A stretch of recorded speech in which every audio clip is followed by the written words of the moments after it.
Xin chào các bạn đã quay lại với kênh Vào Bếp Cùng Thanh. Có ai mê hột vịt lộn vừa thơm ngon lại bổ dưỡng không nào? Hôm nay mình xin chia sẻ với các bạn món hột vịt lộn nấu lẩu kết hợp với rau bình bát sẽ đem lại hương vị độc đáo. Bình bát dây không chỉ giúp tăng cường sức đề kháng mà còn có tác dụng thanh nhiệt, làm mát cơ thể trong những ngày hè. Khi nấu chín, lá bình bát ăn vẫn giữ được độ giòn và vị ngọt thanh. Ăn cùng với hột vịt lộn bổ dưỡng với nước lẩu chua cay khiến bạn muốn ăn mãi không thôi. Rất thích hợp để đổi món cho bữa ăn gia đình hoặc dùng cho bữa tiệc đặc biệt. Hãy cùng vào bếp và làm lẩu hột vịt lộn nhúng rau bình bát dây để trải nghiệm hương vị tuyệt vời và những lợi ích sức khỏe mà món ăn này mang lại nha. Nguyên liệu và hình ảnh cụ thể mình có để ở cuối video và ở dưới phần mô tả. Giờ thì cả nhà mình ra ngoài vườn hái bình bát nha. Đây là cây bình bát dây đã được mình đem về trồng nên lá non và đọt nhiều hơn. Dây bình bát có rất nhiều công dụng tốt cho sức khỏe. Đây là món rau tự nhiên, dân dã của miệt vườn vùng nông thôn. Các bà nội trợ thường dùng để luộc hay là nấu canh rất ngon.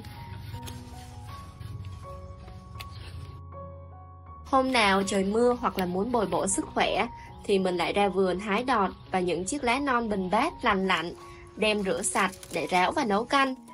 Rau bình bát thì không kén đồ nấu, tùy khẩu vị mà có thể kết hợp với lại canh tôm, tép, thịt heo, thịt bò, cá chê, cá lóc. Sẽ có bát canh bổ dưỡng và vị ngọt tự nhiên, tăng thêm hương vị cho bữa ăn gia đình. Sáng sớm thu hoạch được như vậy cũng ổn rồi nè, mình về nấu lẩu thôi. Trước tiên thì mình sẽ rửa sạch và luộc trứng nha các bạn. Cho trứng vào nước lạnh và luộc khoảng 20 phút tính từ khi nước sôi ha. Tùy theo số lượng người mà mình ước tính trứng sao cho phù hợp. Mình sử dụng ở đây là 16 trứng. Trong lúc chờ luộc trứng thì mình sẽ đi sơ chế nguyên liệu. Mình sẽ lấy vị chua từ me nha. Ngâm 50g me với nửa chén nước sôi, rồi mình dằm ra.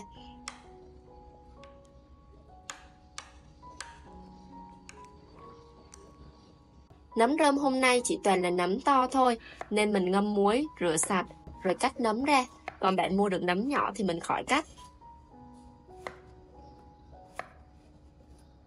Cà chua thì mình dùng 2 trái, cắt múi cau.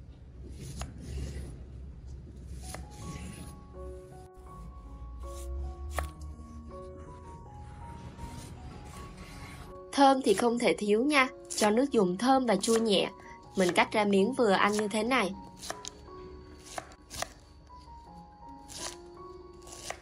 Thêm 4 tép xả, đập dập rồi cắt đôi ra ha.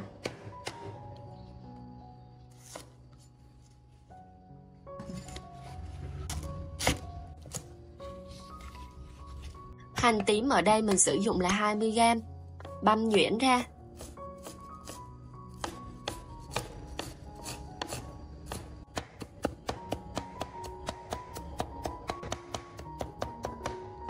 Tỏi thì mình cũng sử dụng 20g, đập dập rồi băm nhuyễn ra luôn.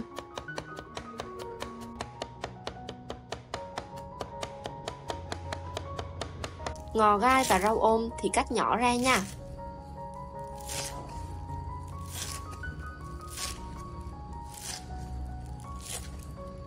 Hột vịt lộn chín rồi thì mình vớt ra để nguội rồi lột vỏ luôn. Nhớ giữ lại nước trong hột vịt lộn nha các bạn. Nước này ngọt lắm, cho vào nồi lẩu là ngon lắm luôn.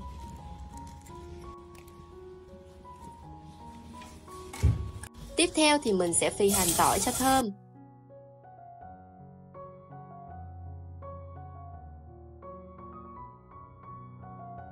Mình cho nấm vào, xào khoảng 1 phút.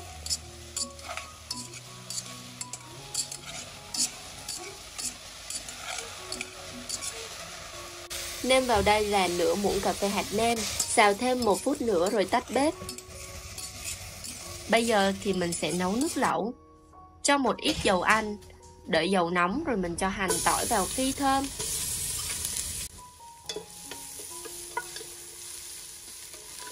Rồi cho sả đập dập vào luôn. Phi đến khi nào thấy dậy mùi là được. Tiếp tục cho vào đây là 2 muỗng canh tương cà, 2 muỗng canh tương ớt, 1 muỗng canh ớt sa tế tôm. Mình xào lên.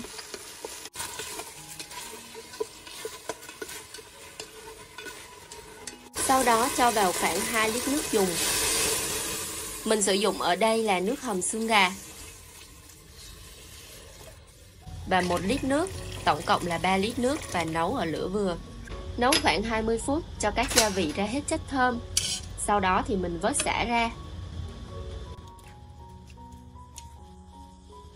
Rồi cho nước me vào. Nếu thích cách mình làm thì nhớ bấm like và đăng ký kênh để ủng hộ tinh thần mình nha. Rồi mình sẽ nêm vào đây là 2 muỗng canh hạt nêm, 4 muỗng canh đường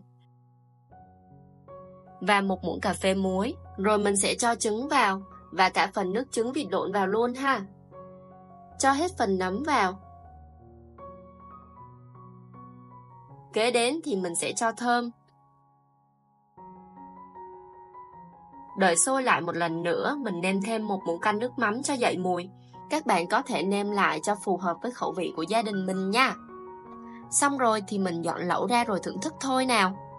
Thêm cà chua và rau thơm sau cùng. Để lửa liu riu, nhúng với rau bình bát. Rau này thì rất là mau chín, bạn nhúng vào rồi ăn liền luôn nha.